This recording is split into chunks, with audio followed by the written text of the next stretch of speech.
agrado de presentarles a nuestro siguiente ponente que viene desde Chile, la magíster Amara Paz San Martín, quien es profesora de educación media en ciencias naturales y biología, licenciada en educación en la Universidad Católica de Temuco, Chile, magíster en neurociencias de la educación. Actualmente se desempeña como subdirectora del Centro Educacional de Adultos Kairos y consultora especializada para la Asociación Chilena de Neuroaprendizaje, entre otros logros académicos. Su tema a tratar es el aporte a las neurociencias al modelo pedagógico en el aula invertida. Máster, buenas tardes, bienvenida. Hola, Catherine, muchas gracias. Qué interesante todo esto que nos convoca, ¿cierto? La neuroeducación. Es para mí un honor y una alegría poder compartir con ustedes un poco de mi experiencia, un poco de mi conocimiento, un poco de mi aprendizaje, porque sin lugar a dudas está en nosotros, los docentes, la capacidad de poder moldear estos pequeños cerebritos que se están formando, y está en nosotros el que podamos construir la sociedad del siglo XXI, que es hacia allá donde quiere apuntar mi ponencia el día de hoy. Cualquier duda, cualquier consulta, pueden irla haciendo a través del chat, ¿cierto? Que al final va a haber un momento en que ustedes puedan compartir estas dudas, pero también me gustaría que pudiésemos interactuar en la medida que podamos durante mi exposición. Y quiero comenzar por presentar qué es la Asociación Chilena de Neuroaprendizaje. Así que voy a pedir que pongamos atención en esto.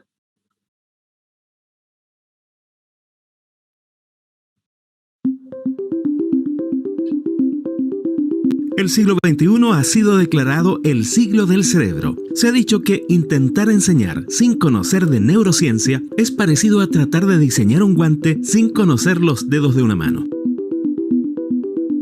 La Asociación Chilena de Neuroaprendizaje es una consultora en educación dedicada a hacer divulgación sobre la ciencia del cerebro aplicada a la educación. Nuestros especialistas se destacan por su formación transdisciplinar, combinando la neurociencia educativa con los ámbitos de psicología, salud o educación. Buscamos cumplir nuestra misión a través de 3 líneas. 1. Ferias escolares, dedicadas al cerebro, la salud y estilo de vida. A través de la metodología de aprendizaje basado en proyectos, alumnos y profesores realizan estas jornadas para impactar a su comunidad educativa. 2. Programa de formación continua, más de 10 diplomados que ofrecemos en inglés o español, en Chile y en Latinoamérica, en modalidad presencial y en su nuevo formato en vivo online. 3. Programa de mentoría para la innovación metodológica, que consiste en el acompañamiento, la observación de clases y tutorías de un especialista en su colegio. Luego de haber cursado alguno de estos programas, se puede acceder a las pasantías pedagógicas con alternativas disponibles en Chile, Argentina, España o el Reino Unido. Asociación Chilena de Neuroaprendizaje. Celebramos el aprendizaje, divulgamos ciencia, creamos comunidad. Si se fijan, estamos en una sociedad totalmente conectada y gracias a esta pandemia nos ha permitido el poder compartir como lo estamos haciendo ahora. Quizás en otro tiempo, antes de la pandemia, no podríamos estar compartiendo distintas nacionalidades, distintos países, como lo estamos haciendo hoy en día, y creo que ha sido una de las mayores riquezas que ha permitido esta pandemia. Entonces, para poder revisar el estado del arte en el caso de ustedes, ¿qué saben ustedes que están participando, que ya escucharon a otros expositores? Les voy a pedir que usen su celular y vamos a probar si esto nos resulta. A ver, en una palabra, queridos colegas, profesores, ¿para qué aprende nuestro cerebro? A ver, ¿qué saben ustedes? Así como cuando vamos a los restaurantes ahora y nos comparten el menú, a ver si podemos participar. ¿Se lee el código QR ahí? No sé, Catherine, si tú me puedes ayudar. a revisarlo. Ya le voy a ver. A ver, déjame ver si sale el que... Vamos a ver. Gracias. Miren, ahí ya me empezaron a llegar las primeras participaciones. A ver si es posible que alguien más pueda compartir su apreciación para qué aprende nuestro cerebro. Y a lo mejor compartir en YouTube el link es posible. Miren, sobrevivencia, sobrevivir, excelente.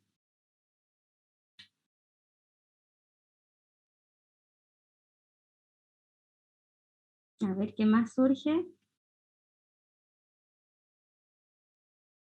Vamos a darle un poquito más de tiempo.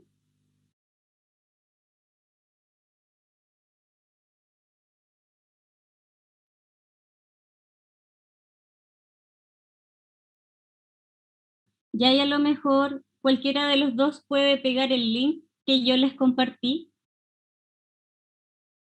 en YouTube para mejorar la vida, ¿ya? Qué enriquecedor el poder recoger desde el conocimiento que ustedes tienen, saber para qué entonces aprende nuestro cerebro, ¿ya? Y la verdad es que están bastante bien. Estas 3 personas que han participado, o que se refleja aquí, están bastante bien en lo que conocen, ¿cierto? Y precisamente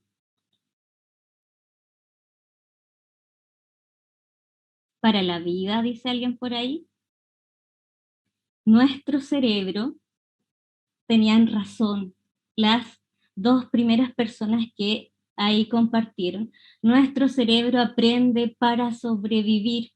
Y si nosotros hoy en día estamos entonces aprendiendo en nuestros colegios, en nuestras escuelas, es para tener mejores y mayores herramientas de sobrevivencia. No tenemos que dejar de pasar o pasar por alto este gran concepto de sobrevivencia. ¿Por qué?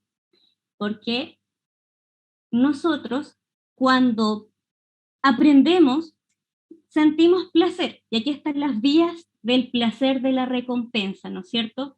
Y en nuestro colegio, nosotros muchas veces venimos todavía aprendiendo o enseñando de la misma manera en que aprendieron nuestros padres, en que aprendieron nuestros abuelos, y resulta que cuando nosotros aprendemos algo, cuando entendemos algo, es como que, se me alumbró la ampolleta, y es porque el aprendizaje produce placer. Y hay 2 neurotransmisores, yo no sé si alguno de los otros expositores explicó ya esto, pero lo vamos a recordar.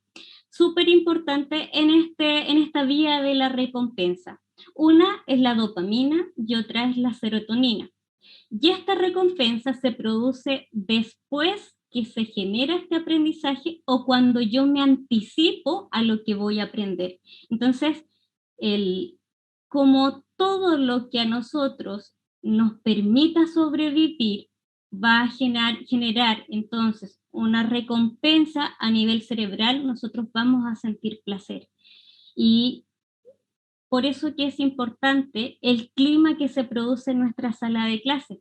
Yo creo que ya escucharon de cómo el estrés influye, de cómo las emociones influyen en nuestra sala de clases, pero ¿por qué influye? Precisamente por esto, porque cuando nosotros secretamos dopamina o cuando secretamos serotonina en nuestro cerebro, se aloja este conocimiento que nosotros estamos aprendiendo en nuestra corteza prefrontal o en nuestra corteza central, que es lo que permite entonces distinguirnos del resto de las especies.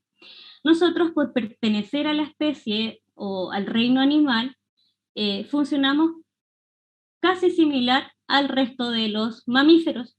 Y los mamíferos todos aprenden para sobrevivir. Todos los mamíferos tienen esta emoción del miedo o de la alegría y van a querer seguir repitiendo la conducta que genera placer. Entonces van a querer seguir repitiendo la conducta, por ejemplo, que genera una emoción de alegría, y van a querer alejarse de aquello que produce miedo o que produce tristeza, ¿no es cierto?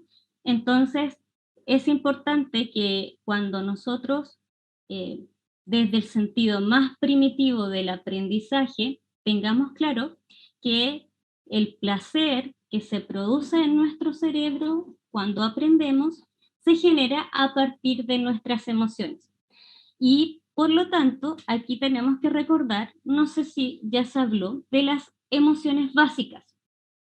Y lo otro, miren, como este circuito de la recompensa se genera en el centro de nuestro cerebro, está al ladito de la amígdala o del hipocampo, que es donde se guardan nuestras memorias a largo plazo. Es importante saber dónde entonces se guarda en nuestro cerebro las memorias a largo plazo. Nosotros recibimos la información que ustedes ya escucharon desde el sistema reticular ascendente, ¿cierto? En otras exposiciones, pero desde nuestros sentidos sube esta información y llega a esta área hasta la mitad, por así decirlo, de nuestro cerebro, y aquí entonces es donde se genera este filtro de la emoción que sube hacia las áreas de la corteza, que es donde nosotros, la especie humana, tenemos conciencia de el aprendizaje. El resto de las especies aprende, pero aprende para sobrevivir por instinto. Por lo tanto, en esta área donde se encuentra nuestra memoria a largo plazo, se va a guardar aquello que genera una emoción. Por ejemplo, aquellos que son papás, que son mamás, nunca van a olvidar el momento y podrían describirlo con detalle el día que nació su primer hijo o su hijo, por ejemplo. Y aprendemos tanto las cosas que nos generan una emoción positiva o negativa. Tal vez si sufrieron un accidente traumático también van a poder describir esa situación de cómo ocurrió, pero obviamente que van a recordar con agrado el nacimiento de un hijo y con desagrado el accidente que tuvieron a lo mejor de tránsito.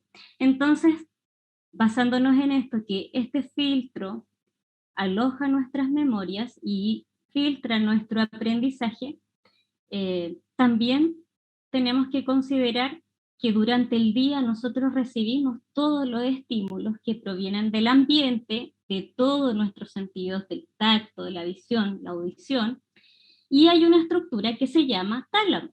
Esa estructura funciona como una oficina de recepción.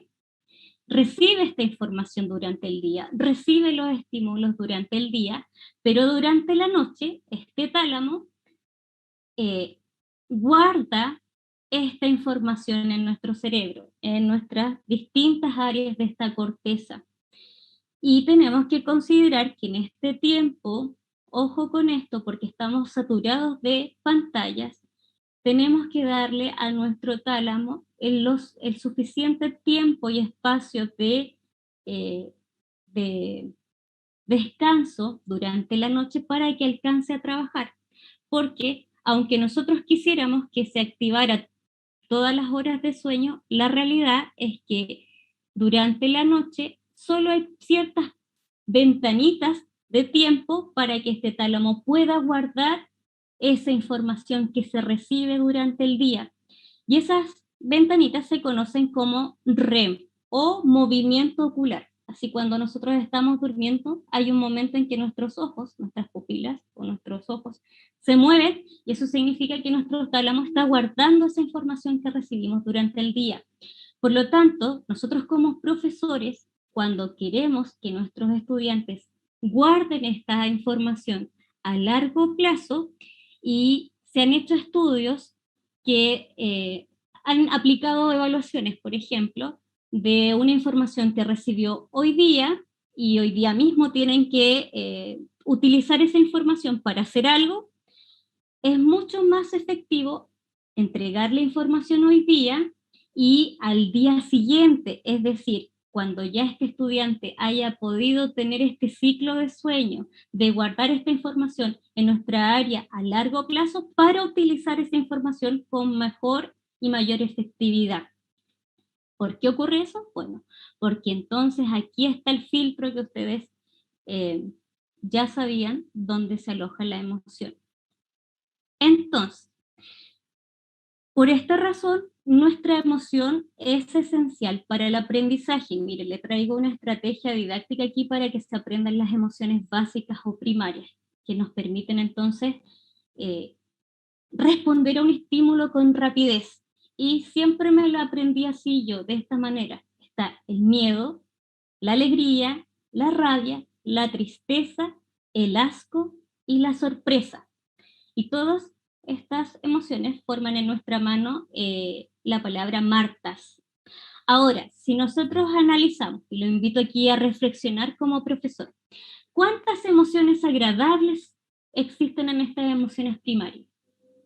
¿Cuántas emociones agradables hay en estas emociones primarias? No voy a hablar de emociones positivas o emociones negativas, porque en la medida que esta emoción me permita sobrevivir, va a ser positivo, porque está cumpliendo la función para la cual está ahí en nuestro cerebro. Pero, ¿cuántas de ellas son agradables? ¿El miedo será agradable? ¿La rabia, la tristeza, el asco son emociones desagradables? A nadie le gusta sentir tristeza, ¿cierto? Entonces, es súper difícil crear este ambiente de aprendizaje. Tiene que haber una intencionalidad de nosotros como profesores para crear este ambiente muy claro, y va a ser difícil y hay que seguir intentándolo, porque para generar alegría y para generar una sorpresa agradable no es fácil. Por lo tanto, si bien son emociones primarias que se sienten desde la guata, como decimos en Chile, desde el estómago, no es fácil. Ahora, esta emoción nos va a llevar a que nosotros queramos volver a sentir este estímulo, esta recompensa, o a querer alejarnos. Por eso es que son tan importantes.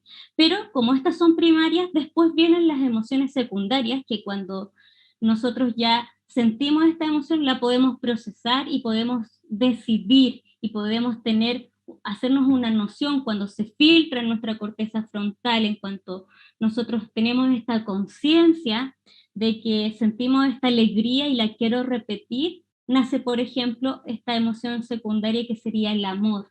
Y de ahí nace la frase célebre que dice Francisco Mora: solo se aprende aquello que se ama. Pero para poder amar algo, tengo que generar primero una emoción primaria que me permita querer amarlo. Y tenemos que hacer nosotros de nuestra aula un ambiente que permita el que yo quiera seguir asistiendo al colegio, el que yo quiera seguir conectándome a la clase. Hoy día con la pandemia, nuestras clases, la mayoría de nosotros, se tuvo que hacer a distancia, en el mejor de los casos, porque también había problema de conectividad y de muchas cosas o situaciones en donde nuestro cerebro se tuvo que adaptar para sobrevivir al siglo en el que nos está tocando vivir. Y precisamente hacia allá quiero apuntar. Sobrevivir en el siglo XXI ya no es igual que la sobrevivencia que ya pasó. En algún momento fue muy importante aprender por ejemplo, a sembrar la tierra para poder sobrevivir y alimentarnos, y todo va a depender del contexto en el que nosotros estemos trabajando. Ojo con eso también. Tal como decía Ana Yuri en su ponencia anterior, nuestros talentos no pueden ser iguales para todos. Tenemos diversas habilidades y diversos talentos que tenemos que aprovechar.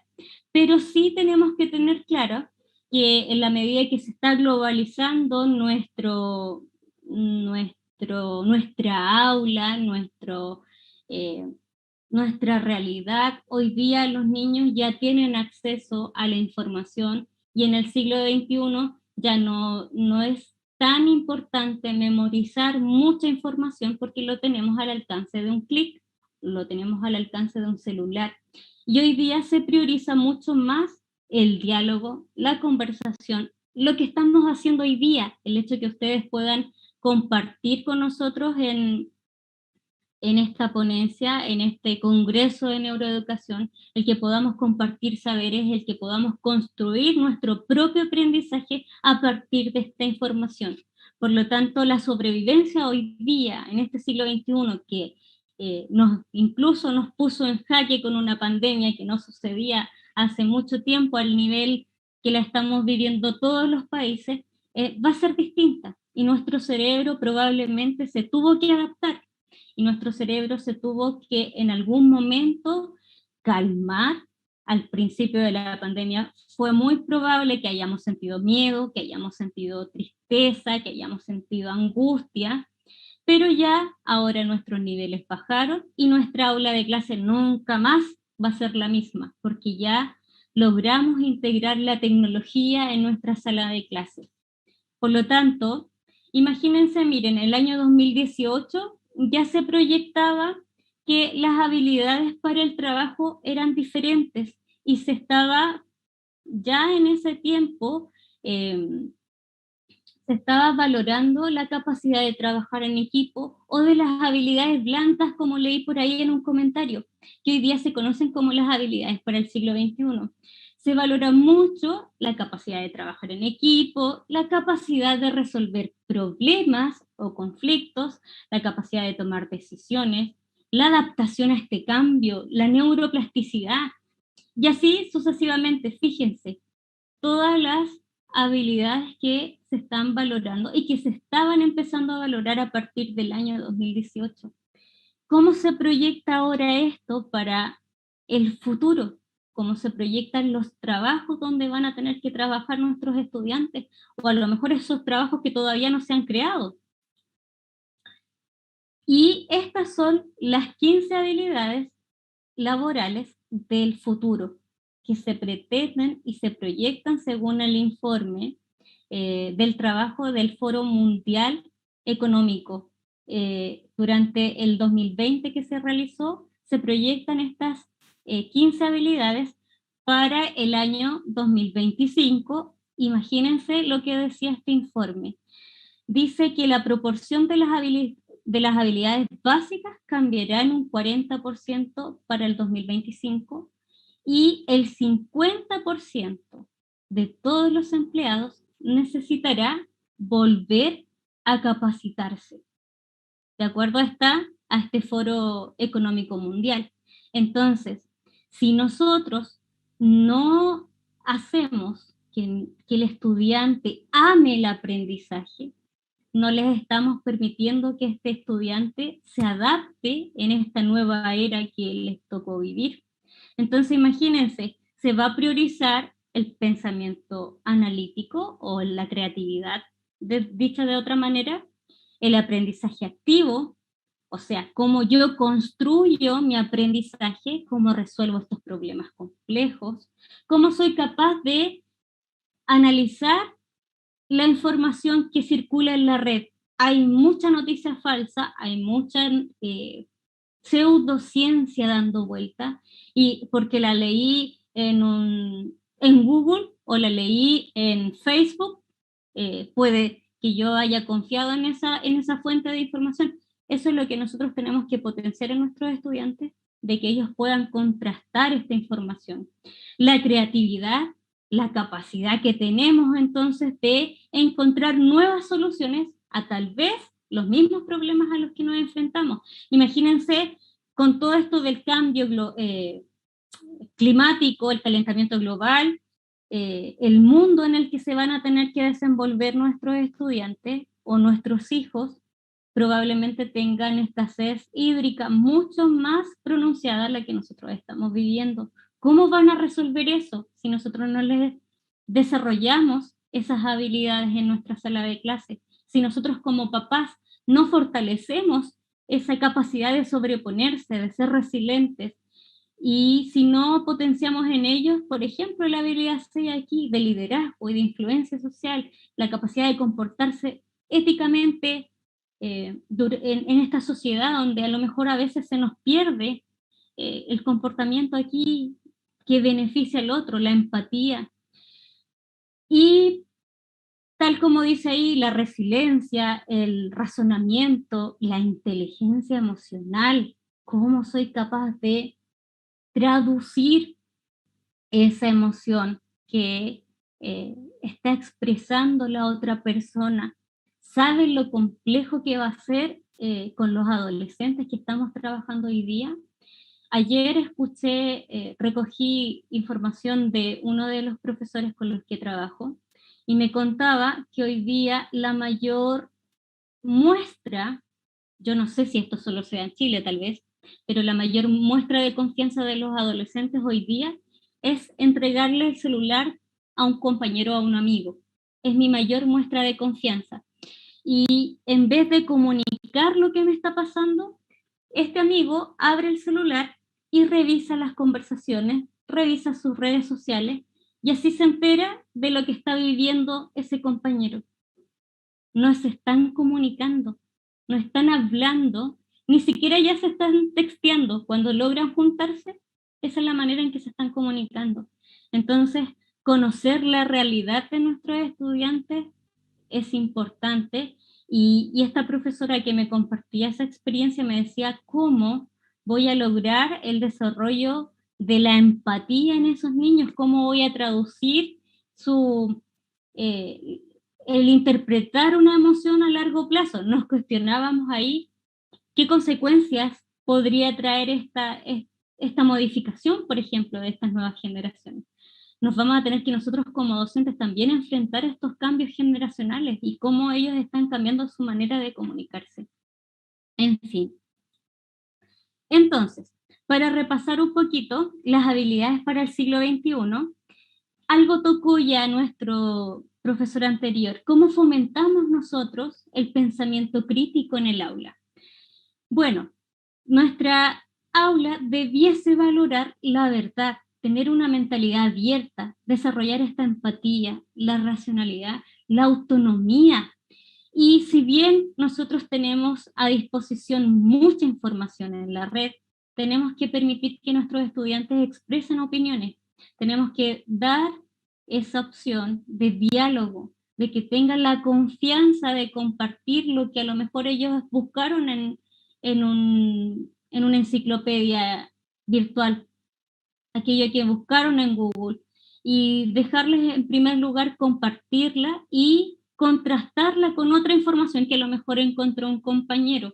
Hoy día que no nos podemos juntar físicamente o presencialmente, no podemos hacer grupos, sí podemos discutir y sí podemos debatir a lo mejor en grupos virtuales esta información y contrastarla, enseñarle a los niños y decirle, esta es una fuente confiable. ¿Cómo sé yo si esta es una fuente confiable? ¿Qué estudio científico lo respalda?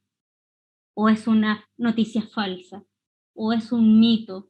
¿O en realidad solamente tiene una intención comercial tal vez y porque me quieren vender una idea? Pero ¿qué dice la ciencia de esto? ¿Cuántos estudios se han llevado a cabo que respalde lo que esta información me quiere dar?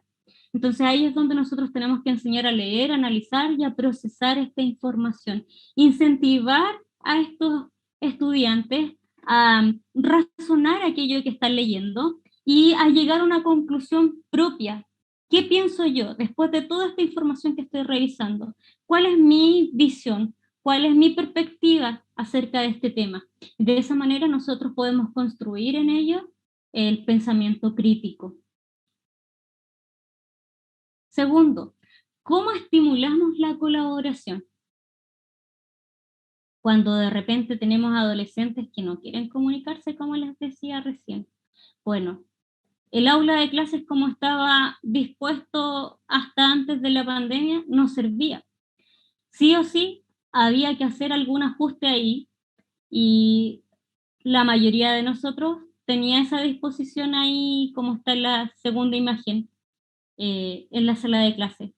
La mayoría de nosotros tenía los estudiantes de frente y todos viéndose las nucas. No potenciaba la comunicación ni la colaboración. Por lo tanto, para poder lograr una colaboración tenemos que resolver o trabajar un tema en específico, teniendo claro nosotros los objetivos de aprendizaje, que por lo general no es algo que nosotros lo vayamos a decidir, por lo general ese objetivo de aprendizaje ya viene dado desde una política pública de nuestros estados, nos dicen a tal nivel tienes que enseñar tal objetivo o tal, ¿cómo se dice igual? Objetivo de aprendizaje y aprendizaje esperado, pero ese tema ya viene dado, el contenido ya para nosotros, en muchos de nuestros casos, no es algo que nosotros podamos decidir, pero ahora, ¿cómo nosotros adaptamos ese contenido a la realidad de nuestro estudiante, pensando en que podamos resolver un problema juntos? Por ejemplo, yo soy profesora de ciencias naturales y siempre los ejemplos se me ocurren en esa línea, pero si yo quiero resolver, por ejemplo, mi tema son el estudio de animales domésticos y yo quiero motivar la colaboración en mis estudiantes, tengo que pensar qué problema pudiésemos debatir en nuestro curso o en nuestra aula para que generemos entonces una resolución ahí y generemos esta colaboración, que podamos entonces desarrollar la creación de un producto. Y si nos enfocamos en este ejemplo, ya tengo los animales domésticos, pienso en a lo mejor en el abandono de las mascotas, de los perros, por ejemplo, estos perros callejeros que nosotros en Chile abundan a veces. Y si tenemos este problema con niños, se lo planteamos a los niños, ¿cómo desde ellos pudiesen generar la resolución de este problema? En grupos de trabajo. Y ahí van a aflorar entre ellos el querer expresar opiniones, el querer resolver este problema desde su realidad. Y a lo mejor van a surgir incentivos como, por ejemplo, crear una página para dar en adopción a estos perritos, y nos vamos a sorprender a lo mejor de las soluciones que en ellos van a surgir, y cómo nosotros podemos también evaluar eso, porque las habilidades del siglo XXI no las podemos evaluar de la manera tradicional como evaluábamos antes también. Nuestra evaluación también tiene que surgir una modificación en este caso. Tenemos que llegar a evaluar un producto y durante todo este proceso también podemos ir viendo los avances de estos estudiantes, y cuando nosotros podemos observar en ellos que hay responsabilidades compartidas, que se pudieron compartir esta responsabilidad, no es lo mismo que distribuir el trabajo, ya tú vas a hacer esta parte, yo esta parte, después los juntamos, no, sino que pudieron tomar acuerdos, tomar decisiones en conjunto, distribuirse las tareas para llegar a cumplir ese producto, ese objetivo. Entonces yo estoy estimulando a la colaboración. Pero desde ahí, desde mi rol docente, tengo que darme ese trabajo de pensar y de conocer la realidad de ellos, de cuál es el interés que hay en ellos. Hoy día las nuevas generaciones son mucho más conscientes de las problemáticas sociales que a lo mejor lo éramos antes nosotros. Entonces, ¿cómo impulsamos la creatividad? ¡Wow! Siempre se habla que debiésemos ser creativos, pero en el sistema tradicional nosotros los profesores nos regimos por normas y conductas que son súper estructuradas y nos fomentan mucho la creatividad y la innovación. Entonces, una buena forma de impulsar a la creatividad es hacer muchas y buenas preguntas, permitir que ellos puedan resolver estas preguntas sin limitar. A lo mejor ninguna respuesta va a ser tonta, dar esa confianza de que a lo mejor la resolución de este problema no va a ser de la manera convencional que nosotros nos podamos imaginar. Por ejemplo, cuando nosotros llegamos en el colegio los primeros años de vida, si pintamos un árbol rosado, lo primero que nos decían antes, no, pues, el árbol no es rosado, es verde. Ya estamos limitando la creatividad en los niños. Tenemos que volver entonces a reencantarlos con expresar sus ideas, con evaluar esas ideas.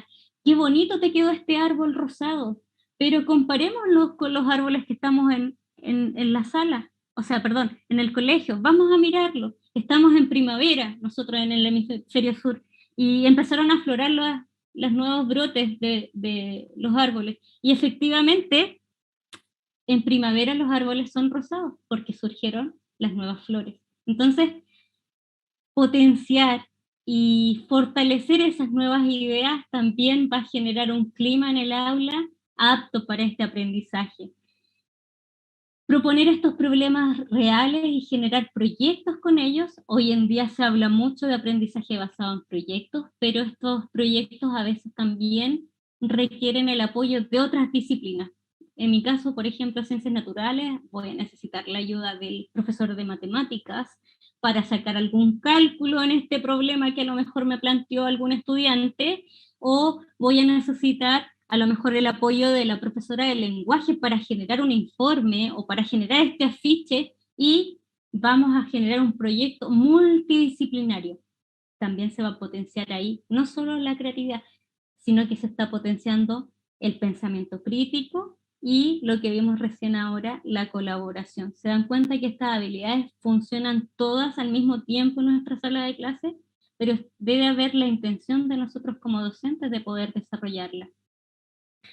La comunicación, bueno, en todo esto, en todas estas ideas que les he expresado, ya queda clara cómo nosotros podemos beneficiar y expandir la comunicación de nuestros estudiantes, pero sí tenemos que tener conciencia hoy día que en la era del conocimiento, que el siglo XXI también se conoce como la era del conocimiento, la comunicación ya no es solamente con ciudadanos de nuestro país, es lo que nosotros estamos viviendo ahora en esta ponencia, sino que también se expandió a un mundo globalizado. El saber respetar y entender la cultura de otro ciudadano del mundo. Hoy día nuestros niños son ciudadanos del mundo, las fronteras ya se abrieron de manera virtual para todos, y podemos estarnos comunicando incluso en diferentes idiomas, y sobre todo en los primeros años de vida, donde los niños pueden aprender mucho más rápido otro idioma, que ahora nosotros adultos nos cuesta más, tal vez. Hay más rigidez ahí en nuestra neuroplasticidad. Permitir asegurar esta comunicación, enseñar a interpretar estos mensajes, sobre todo en las etapas de la vida donde los niños son súper egocéntricos y a veces se toman mal los mensajes. Entender también que ahora los mensajes ya no solo se expresan de manera oral, sino que tenemos los textos, tenemos los mensajes de texto. Incluso nuestra propia comunicación dejó de ser solamente de manera presencial con los niños, y nosotros también comunicamos a través de las plataformas educativas. ¿Cómo interpretamos ese mensaje? Tenemos que enseñar a nuestros niños estas actitudes que permitan tener el desarrollo de una buena comunicación, como por ejemplo, respetar nuestros turnos, tener contacto visual al hablar, ser capaces de entender entonces la intención que tienen nuestros estudiantes a la hora de transmitir, ayudarlos con eso. Utilizar palabras técnicas que a veces cuesta cuando son más pequeños, pero ayudarlos a buscar la manera técnica de comunicarse, porque les va a servir para la vida. Y desarrollando la metacognición, que también lo escuché en la ponencia anterior. ¿Cómo lo podemos hacer? Bueno, el prefijo meta siempre involucra un movimiento o un cambio, ¿cierto? Y la metacognición es el proceso que ocurre en nuestro cerebro cuando se mueve, ¿cierto? Cuando hay cambios en nuestro cerebro y se produce el conocimiento en nuestro cerebro y el aprendizaje. ¿Cómo nosotros logramos que el estudiante sea consciente de esos movimientos que ocurrieron en nuestro cerebro? ¿Cómo permitimos que nuestros estudiantes sea capaz de darse cuenta que hoy día yo tenía este conocimiento, pero hoy día avancé a este otro? Ese es el desarrollo de la metacognición, cuando un estudiante es capaz de darse cuenta que a lo mejor me equivoqué en la respuesta que yo había dado en la tarea, pero me di cuenta a través de la conversación que tuve con mis otros compañeros que yo estaba en un error. Y esa darse cuenta, esa toma de conciencia es el desarrollo de una metacognición. Por lo tanto, no hay otra manera de poder estimularla que compartir y expresar lo que ellos entienden por algún tema o no entienden de algún tema. ¿Cómo puedo debatir esta información con otro compañero? ¿Y cómo puedo ser consciente de que aprendí algo o que a lo mejor estaba errado en algo?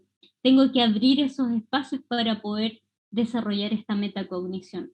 Ahora, ¿cómo logramos esto en la pandemia o cómo logramos ahora esto post pandemia? Yo no sé cómo lo estarán viviendo en Ecuador, pero en Chile estamos viviendo estas salas híbridas, donde tenemos un cierto número de estudiantes presenciales y a la misma vez tenemos ciertos estudiantes de manera online, porque la presencialidad es voluntaria.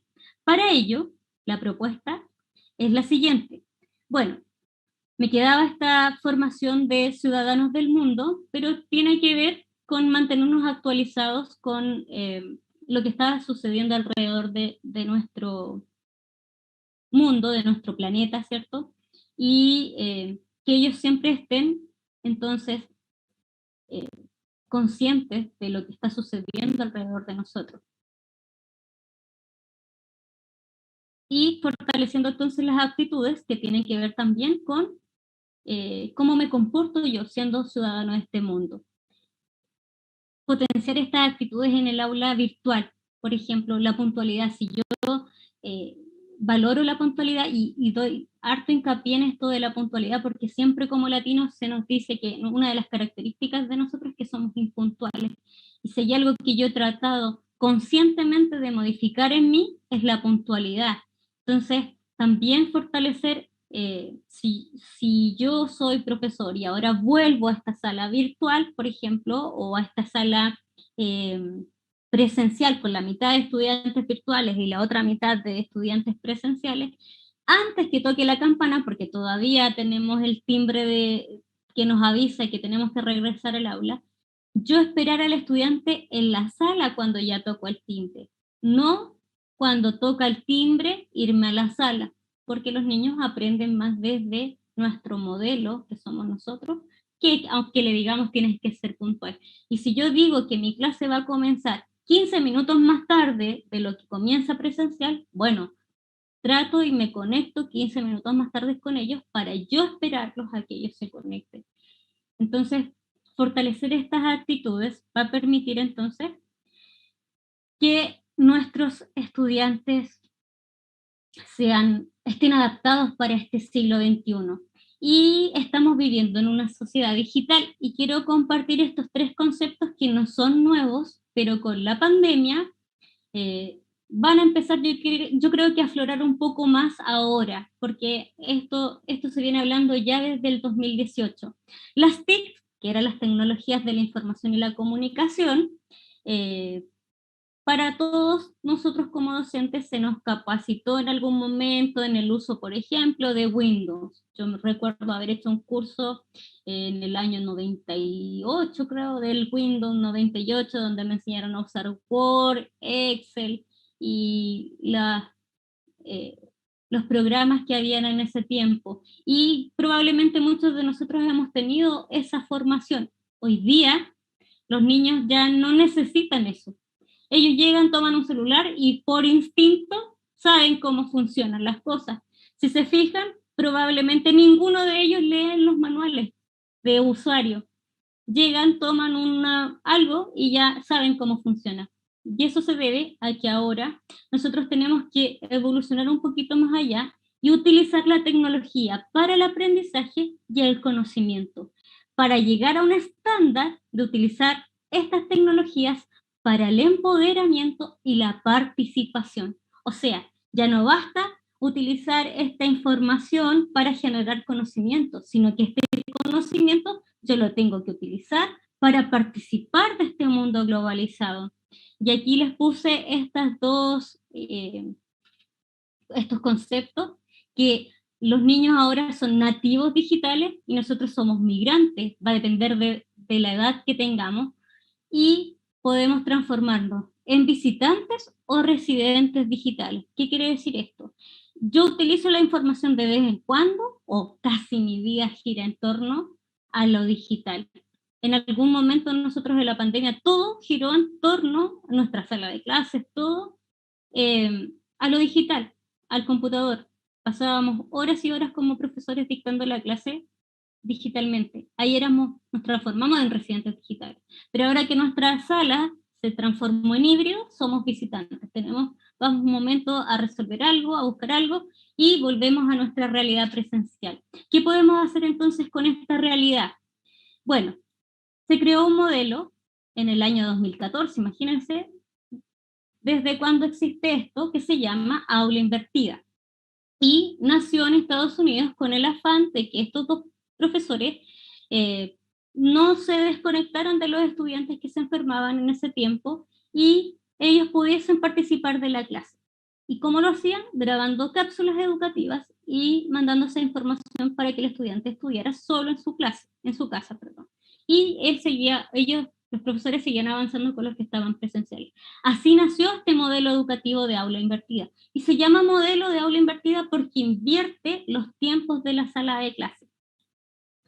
En el método tradicional, el 70% del tiempo era el profesor dictando la clase y solo un 30% del tiempo el estudiante utilizando esta información de la sala de clase. Ahora, con el aula invertida es todo lo contrario. Nosotros, profesores, debiésemos hablar y dictar y dar una información alrededor de un 30%, y el 70% del tiempo es el estudiante utilizando esta información o este conocimiento para elaborar algo. Por eso que era muy importante las habilidades del siglo XXI, tenerlas muy claras. Y en este tiempo, en este 70% del tiempo, el estudiante desarrolla proyectos, resuelve problemas, hace trabajo en grupos, debate, obras de teatro, analiza incluso una pintura. También hablaba ayer con una profesora que decía que antes de enseñar, por ejemplo, ella era profesora de historia, algún periodo de la historia les mostraba una pintura a los niños y les decía qué son capaces de extraer de la sociedad de acuerdo a esta pintura. ¿Qué pasaba? Y ahí los niños empezaban a describir el cuadro y empezaban a describir la sociedad que pudiese existir en ese periodo donde estaba ese cuadro. Y después la profesora le daba el conocimiento, su apreciación, los guiaba hacia donde quería ir, ¿cierto? Pero el 70% del tiempo lo utiliza el estudiante es el protagonista y ahí se convierte en un estudiante activo y es mucho más motivador para el estudiante el poder hacerlo. Entonces, en el aula invertida, la taxonomía del desarrollo de estas habilidades desde el punto de vista cognitivo se invierte también. Nosotros en el modelo tradicional íbamos desde la memorización hasta la creación y los últimos niveles quedaban como para el último, al final y solos. En el colegio se memorizaba, se comprendía y después que el profesor dictaba una clase, el estudiante podía aplicar, analizar y evaluar después de la clase. En el modelo de aula invertida se genera como un diamante, porque antes de la clase el estudiante debería revisar un material, revisar una información que le permita comprender y recordar información para llegar a la sala de clases a aplicar y analizar ese material en conjunto con los demás compañeros y luego poder evaluar cuánto aprendí, producir ahí este proceso cognitivo de metacognición para crear algo en común. Como yo les decía, que puede ser un proyecto, una disertación, no sé, incluso se me ocurren estas páginas de Instagram. Ahí va a depender también de nuestra creatividad como docentes o de permitirle a ellos que creen algún producto con esa información. Y quiero dejarlos con esta reflexión final, antes que ustedes me puedan compartir su propia reflexión. Ninguna tecnología puede sustituir el papel del docente. Esto lo dijo David Sousa, el creador del libro Cómo aprende el cerebro. Así que, para tranquilidad de todos nosotros, nosotros no vamos a ser reemplazables, porque el ser humano aprende a través del contacto social, y nosotros el aprendizaje, mientras lo podemos comunicar, discutir y compartir, vamos a poder aprender, y ese aprendizaje debe ser guiado por alguien, y ahí está la importancia de nuestro rol. Entonces, les voy a pedir que ahora escaneen este código QR y me puedan dejar su reflexión final para yo quedarme con eso. Lo pueden hacer ahora, o quedarse con el link en donde van a poder insertar también sus comentarios.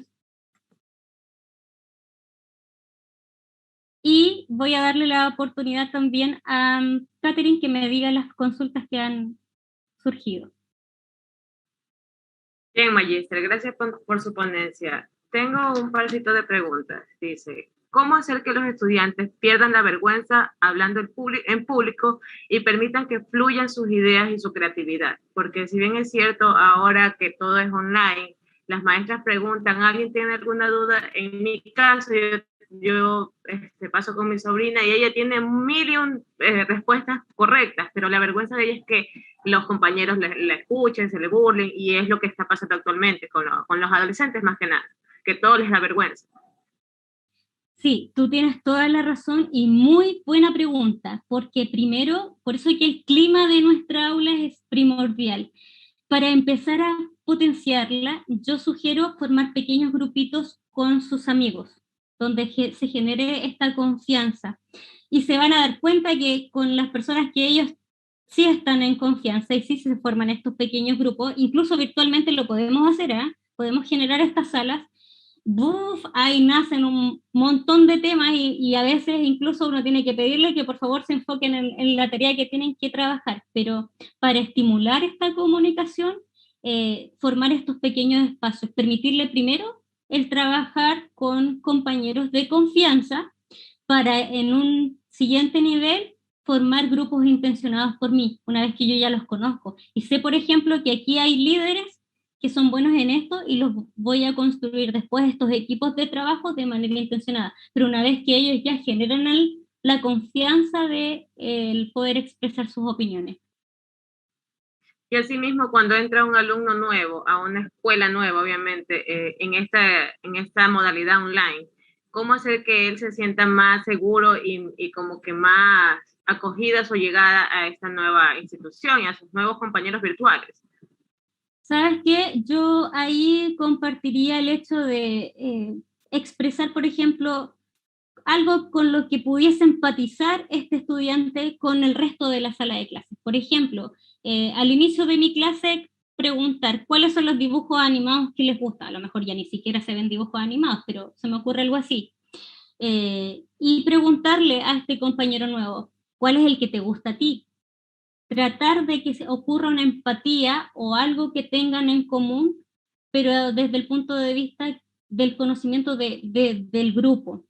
Entonces, o por ejemplo, me gusta el fútbol, entonces en la sala de clases preguntar a qué equipo pertenecen o cuál es el equipo que les gusta, y preguntarle a este compañero nuevo cuál es el que le gusta, o si no le gusta el fútbol, qué otro deporte le gusta practicar, por ejemplo. Claro, a ver, tengo otra pregunta, dice, tips para desarrollar el pensamiento crítico en niños. En niños, voy a pensarlo como en niños de colegio, de unos 5 años, cuando ingresan al sistema. Claro, de 5, 12, más o menos. Ya, mira, el pensamiento crítico yo creo que se puede desarrollar en ellos a través de la observación de un fenómeno. Por ejemplo, ¿por qué las flores hoy día o los árboles hoy día son rosados? ¿Por qué no son verdes como el resto del año? Y preguntarles cuál podría ser su respuesta. ¿Qué creen ellos que podría ser la respuesta? Estoy potenciando dos cosas. Una, la creatividad al escuchar sus respuestas, y dos, el pensamiento crítico. ¿Por qué? Porque después los voy a invitar a buscar la respuesta correcta. Si ellos me dicen son rosados porque, no sé, la lluvia de este tiempo los pintó rosados, busquemos información. ¿Qué dice la información? ¿De dónde saqué esa información? Y a lo mejor puedo salir afuera, a indagar, a mirar, a tocar esas flores rosadas. Claro, más que nada se les hace desarrollar el razonamiento. Y de esa manera yo estoy potenciando el pensamiento crítico, porque estoy permitiendo que se contraste esta información, que yo pueda verificarla, que no me quede con lo que a lo mejor se me ocurrió solamente y eso lo voy a divulgar. Correcto. Tenemos otra pregunta, dice. ¿Qué reformas educativas se han generado en Chile para la educación y los actores educativos puedan generar y contribuir al desarrollo de habilidades para el siglo XXI?